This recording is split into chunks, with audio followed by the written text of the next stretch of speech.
नमस्कार। Democratic hawker union के सौजन्य से मछुआ में 2025 काला कानून के विरोध में तथा पहलगांव में हुए आतंकी हमले में शहीदों को श्रद्धांजलि दी गई। सियासत का मुझसे तुम पूछो न धर्म, अहले सियासत का मुझसे तुम, इसने तो सिर्फ कुर्सी को देवता समझ लिया, उसने तो सिर्फ कुर्सी को देवता समझ लिया, पत्थर से टूट जाएगा ऐसा समझ लिया।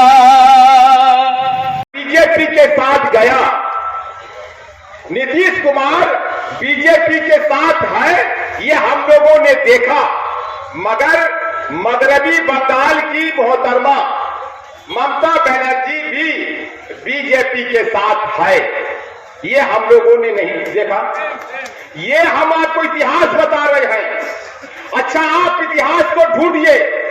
जब मगरबी बंगाल में बाया मुहाज की सरकार थी, सीपीएम की सरकार थी, हम सीपीएम से मुक्ति चाहते थे, नजात चाहते थे, तो हम लोगों ने एक विकल्प खोजा, ममता बनर्जी। हम लोग ये जानते थे कि ममता बनर्जी बंगाल की मुख्यमंत्री बनेगी। दिल में हाथ रखिए, फिर पूछिए अपने दिल से। वो ये जानता था कि ममता बनर्जी गोवा में जाके चुनाव लड़ेगी? कोई ये जानता था कि ममता बनर्जी मेघालय में जाके चुनाव लड़ेगी? कोई ये जानता था ममता बनर्जी त्रिपुरा में जाके चुनाव लड़ेगी? कोई ये जानता था? कोई नहीं जानता था। मगर ममता बनर्जी और उसकी पार्टी गोवा में जाकर 750 करोड़ रुपया खर्चा करके विधानसभा का चुनाव लड़ी। लाभ क्या हुआ? लाभ ये हुआ कि कांग्रेस पार्टी को हरा दी और बीजेपी को जिता दी। कांग्रेस पार्टी को हरा दी, बीजेपी को जिता दी। त्रिपुरा में जाकर कैंडिडेट खड़ा की, वहां कांग्रेस को हरा दी, बीजेपी को जिता दी। अरुणाचल में कांग्रेस को हरा दी, बीजेपी को जिता दी। अरुणाचल में 8 गो तृणमूल जीता हुआ था, वो सब जाके बीजेपी के साथ मिल गया। मणिपुर 1.5 साल से चल रहा है। उस मणिपुर में ममता बनर्जी का एक एमएलए था। उस एक एमएलए के बदौलत मणिपुर में बीजेपी ने सरकार बनाया। मणिपुर 1.5 साल से चल रहा है। भाई और मोहम्मद आलमगीर, राजू भाई, इन सबके बुलावे पे आज आपके सामने आया हूं, कुछ चंद बात आपके सामने रखने के लिए। लेकिन शुरुआत करना चाहूंगा, एक बार फिर साबित हो गया, चाहे कितना भी तूफान आए, जलजला आए, सैलाब बहा के ले जाए, लेकिन कांग्रेसियों को कोई रोक नहीं सकता है। चाहे बारिश भी कितना गिरे, बारिश भी रुक जाती है, कांग्रेसियों नहीं रुकते हैं। आज ये फिर से साबित हो गया, क्योंकि इतना बारिश हो रहा था, सब लोग सोचे होंगे कि अभी ये मीटिंग खत्म हो जाएगा, कांग्रेसियों यहाँ से सब कांग्रेसियों चले जाएंगे, लेकिन हम लोग चाहे गए नहीं, हम लोग स्टेज पकड़ के बैठे रहे, बारिश में भीगे हैं, लेकिन बारिश को भी रुकना पड़ा। और इसी के तरह एक दिन बीजेपी को भी रुकना पड़ेगा। हम लोगों के सामने अपने घुटने को टेकना पड़ेगा। अपने घुटने टेक के बीजेपी को भी ये हिंदुस्तान से हम लोग रुखसत करेंगे इंशाअल्लाह।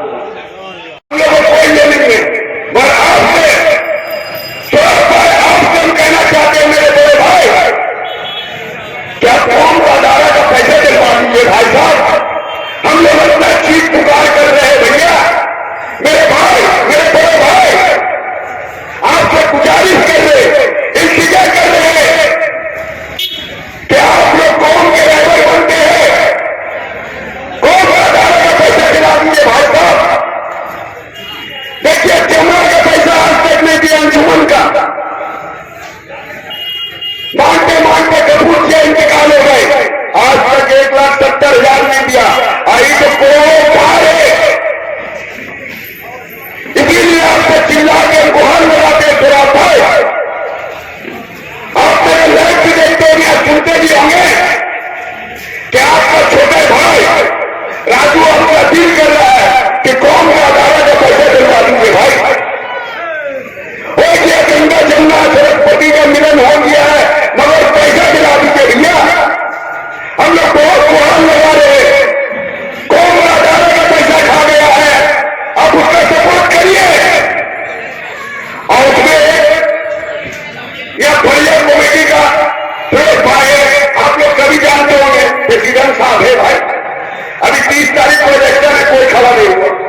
मोदी कश्मीर नहीं गए, वो कहां गए? वो कश्मीर गए नहीं गए, बिहार में प्रोग्राम कर रहे थे। वो सऊदीया से आए, डायरेक्ट बिहार चल गए। वहां जो मरने वाले इंसान थे उन्हें कोई से नहीं मिला। आज जो वहां मौत हुआ, आज ये हादसा हुआ, ये बीजेपी का चाल था। क्योंकि आपने आज सोशल मीडिया में देखे हैं कि अच्छे आर्मी बोल रहे हैं, जवाब दे रहे हैं कि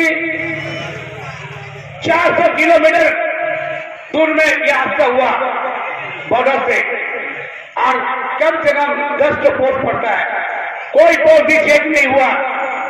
ये सामान आया कहां से? आप बोलते हैं मोदी जी कि मेरे राज्य में कोई भी आतंकवाद नहीं आ सकता है। अब कांग्रेस के टाइम में अब बहुत बड़े बड़े बात कर रहे थे, अब कांग्रेस के टाइम में बहुत उल्टा सीधा भाषा कर रहे थे कि आज कैसे आतंकवाद आ रहा है, आज कैसे हो रहा है। मैं अभी का एक भाषा सुना रहा हूं, मोदी सुनिए। आपका बहुत आरएसएस बीजेपी वाले दलाल है, मैं उनको भी सुनाने चाहता। जितने भी है सबका घर कुर्की करेंगे, सबका दुकान कुर्की करेंगे, क्योंकि गरीब अतीम तुअर का पैसा है और इसको हम लोग छोड़ेंगे नहीं। और इस पैसे के लिए अगर हम लोग को जान देने पड़े तो उसके लिए भी हम लोग जान देंगे।